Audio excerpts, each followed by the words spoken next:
गोमूत्र घालायचं त्याच्यामध्ये आणि हे आपण असं कालवून घ्यायचं थोडं आणि हळदीलाच असं आपण लेपन द्यायचं. रांगोळी घालायची.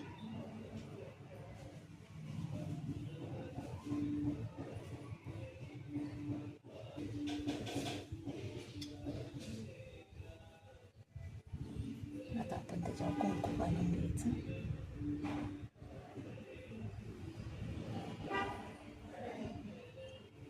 हळद घालून घ्यायची.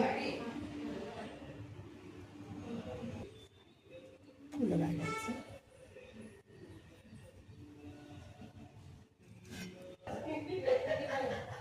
हुंबऱ्याची पूजा केल्यामुळं प्रसन्न वाटतं, वाईट नजरेपासून आपण दूर होतो आणि किती प्रसन्न वाटतं हुंबरा आपल्याला.